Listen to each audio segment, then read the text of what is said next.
Portanto, temos aqui um computador portátil que vai apresentar a preto e branco. A verdade é também que o que se passa é a preto e branco, o que se passaria era a preto e branco, não é?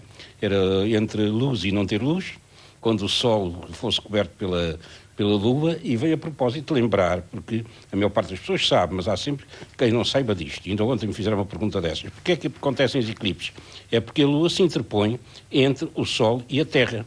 Neste caso é aquilo que se chama um eclipse anelar. E anelar porquê? Porque a Lua não cobre, está mais longe, e não cobre completamente o Sol. Fica, portanto, um anel de luz em volta da Terra. Nesta simulação, que mostra exatamente como seria se estivesse tempo bom visto em Lisboa, pois não se vê propriamente esse anel, porque não estamos na direção. Estamos um bocadinho ao lado. E então agora eu pedi ao nosso realizador para mostrar as imagens da simulação. E aqui estamos. Este programa é muito curioso, que é uma verdadeira viagem, chama-se Discovery Space, uma verdadeira viagem pelo Sistema Solar. Volto a dizer que é pena não se ver as imagens, mas aqui estamos. Digamos que nesta fase, ele mostra várias coisas do Sol. E nós vamos ao canto superior direito, e íamos com o rato, para mostrar o eclipse. Aqui está. Da parte esquerda temos a sombra que o eclipse descreve. E da parte direita dá-nos a possibilidade da simulação. Primeiro nós vamos procurar a data, depois o sítio, portanto é Lisboa, e agora vamos ver a simulação. Aqui estamos, o que se não tivéssemos as nuvens, iríamos ver logo à noite. Isto mais ou menos por volta das 7h30, 7h15, depende um pouco de onde se esteja, depende bastante de onde se esteja, e a pouco vai avançando, e portanto a luz sobre a Terra, que já estamos no fim do dia, vai, por assim dizer, escurecendo mais cedo. Até que vai parar, e vai parar porquê? Porque continua assim, mas para além do horizonte, portanto deixamos de ver, estamos agora praticamente no final. Era isto que veríamos se não fossem as nuvens. Vamos lá, pode ser que as nuvens até logo se resolvam a desaparecer. E seria interessante, porque como já foi dito, só em 1999 é que teremos um eclipse deste género. Eu pegava justamente nisso, Eurico Fonseca, certamente que será uma matéria que causa alguma estranheza às pessoas. Porque é que efetivamente se pode determinar de uma forma tão exata a repetição deste fenómeno exatamente dentro de 5 anos? Ora, isso é interessantíssima a pergunta por causa disto. Também é uma pergunta que é feita frequentemente.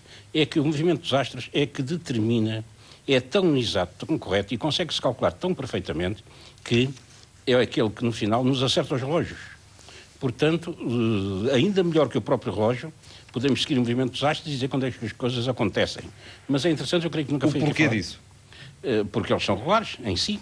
São regulares e são suficientemente analisados através de séculos, e agora melhor através de computador, para saber quando ocorre qualquer coisa naquele movimento que eles têm, que pode ser comparado a um movimento com pontas de relógio. Quando anda, por exemplo, a Terra ou a Lua, quando andam no espaço, a Terra quando anda em volta do Sol e a Lua quando anda em volta da Terra, a precisão dos movimentos podem ser calculadas melhor ainda que a precisão de movimentos de um cronómetro dos nossos eletrónicos e tudo mais. Mas há uma coisa curiosa, já agora aproveito, é que foi descoberta aqui há uns 30 anos, no fundo do mar, na Grécia, que se pode chamar um computador mecânico. Na verdade seria mais um calculador, com engrenagens que não se supunha sequer que os gregos alguma vez pudessem ter feito. E ele permitia ver os eclipses, porque os eclipses metiam muita confusão às pessoas, mas para além disso, reproduzir os movimentos dos astros com uma precisão fantástica, porque os movimentos repetem-se de uns tantos em tantos anos. Há ciclos que repetem 30 em 30 anos, etc. Então a precisão é fantástica. Isso hoje está em Atenas, no museu, mas é fantástico como já nesse tempo, que se julgava que os gregos só olhavam para a cultura clássica, já conseguiam fazer máquinas fabulosas, que só muito recentemente, podemos dizer que só no século passado, é que se conseguiram reproduzir. De modo que esse é o célebre computador de Antiquicitera. E afinal os computadores não são tão novos como as pessoas pensam. Como não é? se poderia pensar, portanto, é assim.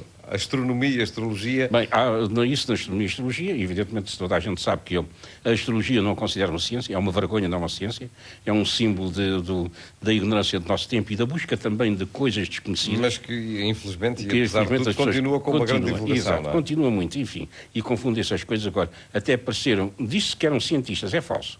Foram astrólogos que pediram para se fazer uma cadeira de astrologia nas faculdades francesas. Evidentemente, nem resposta tiveram.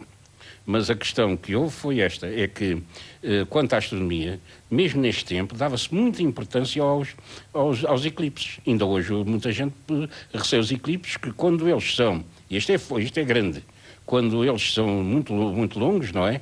Os animais escondem-se, os animais afligem-se e tudo isso, e as pessoas tinham terror, e os chineses julgavam que batiam latas e tudo isso, a julgar que era um dragão que vinha comer a lua, ou que vinha comer o sol e tudo, e havia essas coisas, havia os sacrifícios. Há aquilo do Tio Sam na Corte do Rei Artur, que é uma charge, um conto de Mark Twain, fantástico, em que eles também são salvos pelo eclipse, porque eles já sabiam que ia acontecer o eclipse naquele momento, e lembram-se disso. Jogaram enfim, com esse elemento a favor jogaram deles. por esse elemento, dizendo que paravam o sol, e até a história de José ter parado o sol teria sido por causa disso. Será uma alusão ao eclipse? É possível. É tudo assim. Bom, essas são do Arco de Triunfo. Exato. Nós cá estávamos com muitas nuvens e não foi possível captar imagens de jeito. As nuvens não tiveram a reverência necessária perante o astro-rei. Mas é interessante que nós ontem apresentámos a simulação em computador, a previsão em computador, e o que estamos agora a ver é exatamente o que estava nessa previsão. Aqui já está no fim do eclipse, note-se. Uma pergunta que até me fizeram era porque é que acontecia ser em diagonal, digamos assim, ao Sol. Ser inclinado, não se apresentou propriamente no centro nem na horizontal, pois é a composição dos movimentos da Terra e da Lua. A Terra tem o eixo inclinado e agora cá está. Aqui na Europa não se chegou a ver o eclipse completamente porque o Sol se escondeu atrás do horizonte. É um duplo poente. Eurico Fonseca, muito obrigado.